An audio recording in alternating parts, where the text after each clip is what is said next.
SSC जेएचटी का नाम इतना रट चुके हैं कि अब एसएससी जेएचटी के नाम को भुला पाना बहुत मुश्किल हो गया है, लेकिन अब हमें ये भुलाकर एसएससी सीएचटी नाम याद करना पड़ेगा। इससे पहले इस रिक्रूटमेंट का नाम हुआ करता था SSC junior Hindi translator, junior translator and senior Hindi translator examination, लेकिन अब एसएससी ने इसको सिंपली एक अच्छा नाम दिया है जो कि है CHT combined Hindi translators examination.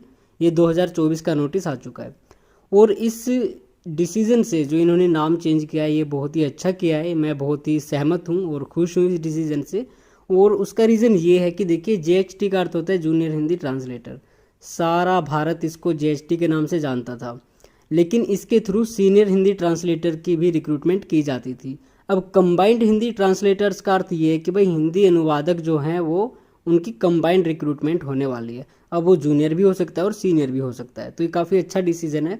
आगे देखते हैं इंपॉर्टेंट डेट्स। तो ये है 2 तारीख यानी आज से 25 अगस्त 2024 रात 11 बजे तक आप इसके लिए आवेदन कर सकते हो ऑनलाइन ssc.gov.in पर।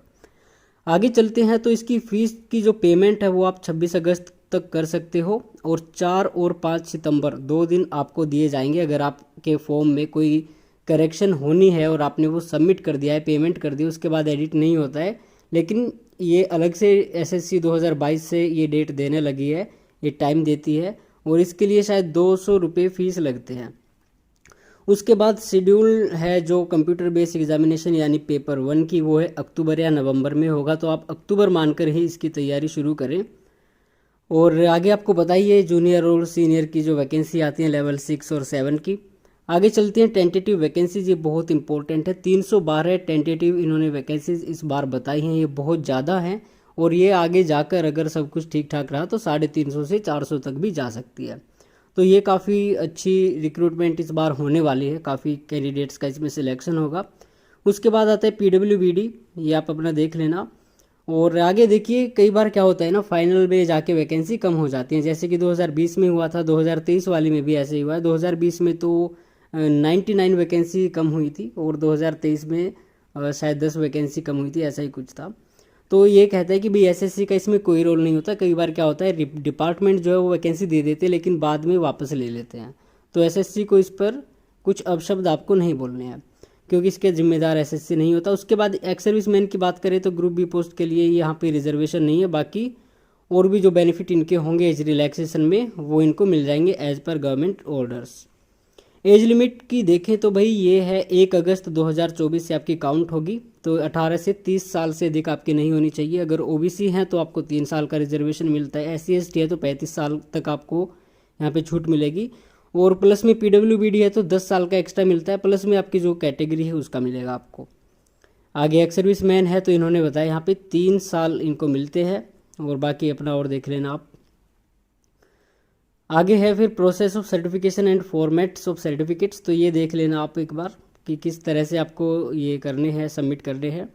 तो यहाँ पे देखिए जैसे इन्होंने समझाया उदाहरण के हिसाब से, तो मान लो एक कैंडिडेट ओबीसी में वो फॉर्म फिल करता है, लेकिन आगे कहते हैं डॉक्यूमेंट वेरिफिकेशन या किसी और स्टेज पर वो देखा जाता है कि भाई उसका जो कैंडिडेचर वो रद्द किया जा सकता है अगर वो उसमें प्रोड्यूस नहीं कर पाता है अपना सर्टिफिकेट। तो इसके बाद 20 मिनट एक्स्ट्रा मिलती हैं हर घंटे की, ये तो आपको पता ही होगा, स्क्राइब वाले कैंडिडेट्स को मिलती हैं जो पीडब्ल्यूबीडी होते हैं। और आगे फिर आते हैं एसेंशियल क्वालिफिकेशन पे, तो 25 अगस्त 2024 तक आपका जो भी एसेंशियल क्वालिफिकेशन का रिजल्ट है वो डिक्लेयर हो जाना चाहिए। एसेंशियल क्वालिफिकेशन क्या है, तो सिंपली एक आसान भाषा में समझेंगे, अगर आपके पास MA हिंदी है तो इंग्लिश आपका सब्जेक्ट कंपलसरी हो या इलेक्टिव हो ग्रेजुएशन में होना चाहिए। अगर सब्जेक्ट नहीं था तो इंग्लिश मीडियम भी इंग्लिश मीडियम भी चल सकता है। अगर MA इंग्लिश है तो सेम हिंदी वाला यहाँ पे आप ग्रेजुएशन पे रख लेना। उसके अलावा आगे कहते हैं अगर इंग्लिश और हिंदी के अलावा इंग्लिश मीडियम में है तो भी जो क्राइटेरिया वो लागू होगा और हिंदी मीडियम में तो भी यही होगा।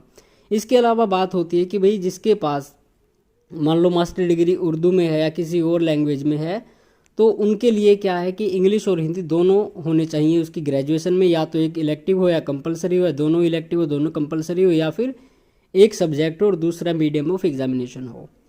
इसके साथ साथ 2 साल का आपका या तो एक ट्रांसलेशन में एक्सपीरियंस हो या फिर डिप्लोमा या सर्टिफिकेट आपके पास ट्रांसलेशन में हो।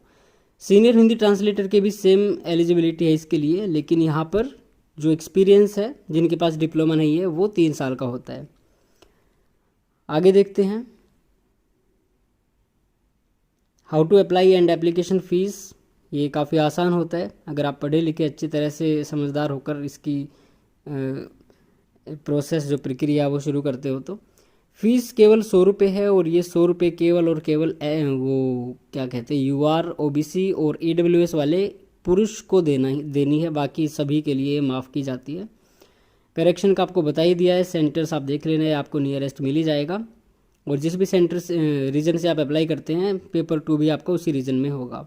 स्कीम ऑफ एग्जामिनेशन है कोई चेंज नहीं हुआ है, वही 0.25 की नेगेटिव मार्किंग रहेगी और वही आपके 200 अंक के पेपर 1 और 200 अंक का पेपर 2 होगा। पेपर 1 आपका ऑब्जेक्टिव होगा, पेपर 2 आपका डिस्क्रिप्टिव होगा। और सिलेबस डिटेल सिलेबस तो आप पुरानी जो आंसर किए उससे आप अंदाज़ा लगा सकते हैं। DB जो है DB वही है, फाइनल रिजल्ट के बाद अपना वही कराएगा जो आपको डिपार्टमेंट मिलेगा। मोड ऑफ सिलेक्शन है तो ये मिनिमम क्राइटेरिया है इनका, तो इससे तो ज़्यादा ही होती है कट ऑफ। आगे इंपॉर्टेंट इंस्ट्रक्शंस हैं तो थोड़ा टाइम निकाल के नोटिस डाउनलोड करके हमारे टेलीग्राम चैनल पे भी मिल जाएगा, SSC की वेबसाइट पर भी है, तो वहाँ से डाउनलोड करके इसको एक बार देख लेना पूरा नोटिस। हम तो यहाँ पे इसका जिस्ट आपको बताते हैं कि इसमें क्या कुछ खास है। उसके बाद जी आपके आ जाते हैं ये एनेक्सर, यहाँ पे आपके जो सर्टिफिकेट्स है वो आप उनका फॉर्मेट देख लेना जो भी आपका हो। फिर आपको यहाँ पे स्टेप वाइज बताया कैसे रजिस्ट्रेशन करना है, इफ़ ऑलरेडी रजिस्टर्ड हो तो कैसे आपको अप्लाई करना है, सारी चीज़ें यहाँ पे दी हुई हैं SSC ने। और फिर एंड में इनकी कुछ सर्टिफिकेट्स आ जाते हैं और ये लास्ट में आपकी आ जाती है फुल फॉर्म, इनके कोड जो आपके एजुकेशनल क्वालिफिकेशन है। मान लो आप यहाँ पे वहाँ पे भरेंगे BA ऑनर्स तो इसका 06 कोड वहाँ पे लिखा आएगा, तो ये कोई इतने ज़्यादा इंपॉर्टेंट नहीं है, ऑटोमेटिक होने वाली चीज़ें हैं। तो SSC इस बार काफ़ी ज़्यादा वैकेंसीज लेके आया है। चेंज कुछ नहीं है, चेंज सिर्फ और सिर्फ नाम का है, बाकी सारी चीज़ें सेम है। तो आपको अक्टूबर में मिड अक्टूबर सोच कर ये चलना चाहिए कि मिड अक्टूबर में आपका एग्ज़ाम होगा 10 से 15 के आसपास। तो उस हिसाब से आप देख लीजिए आपके पास कितना टाइम है। अगस्त तो अभी शुरू हुआ है तो अगस्त को आप काउंट कर सकते हो, अगस्त और सितंबर और अक्टूबर, ये मतलब आप 2-2.5 महीने आपके पास आराम से हैं। तो 2-2.5 महीने में इस एग्ज़ाम के लिए अगर आज भी आप तैयारी शुरू करते हो तो आराम से सिलेक्शन हो जाता है, आपको अच्छा डिपार्टमेंट मिलने के चांसेस होते हैं। और इस बार वैकेंसीज भी काफ़ी ज़्यादा हैं। फिर भी अगर आपके मन में कोई भी डाउट है तो आप हमें कमेंट सेक्शन में बता सकते हैं और हम अपना टाइम निकाल के पूरी कोशिश करेंगे कि आपका जो भी क्वेरी है उसका आंसर हम दें।